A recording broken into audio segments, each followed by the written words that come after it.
I have a completely blank mind. The program that I have developed with Richard Tognetti and the Australian Chamber Orchestra is not really a program about cabaret. Cabaret enters into it as my friendship with Richard Tognetti, the founder of the Australian Chamber Orchestra, and the orchestra itself, sought new programs. And I suggested that we do a program of this music Hitler hated. And with their help, and also with the assistance of my friend Meow Meow, the cabaret artiste, we developed this evening of lost music.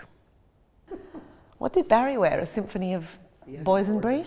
Barry and I have had our separate journeys in this, finding this music, but it has obsessed me for all of my life, really, since that first little, as a young thing with the record going, oh, this makes sense to me.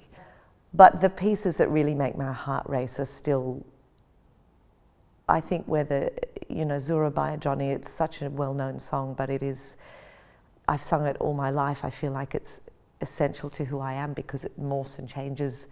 I've seen it done a million times. I love it in any form. It's a brilliant, tragic, extraordinary journey in a 5-minute, 6-minute piece.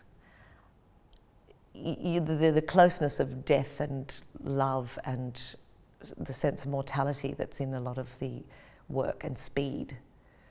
I really love it because it makes sense to me. It's so true to the way the brain and the heart function, that you, the desire, the life force, and the consciousness of death are all sort of in the music. And somehow, before any major disaster in history, art takes on a new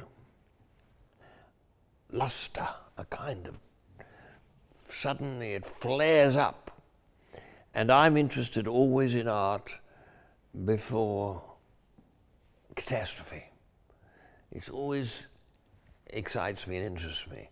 And that's what we'll be hearing. We are hearing the work of artists who somehow felt, as artists do feel before anyone else feels it, that the world really was coming to an end.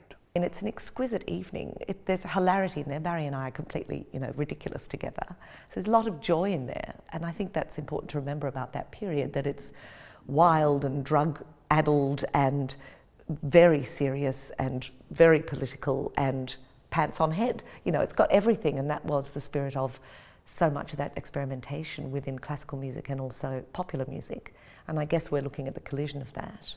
To do this show in Edinburgh is a huge excitement for me.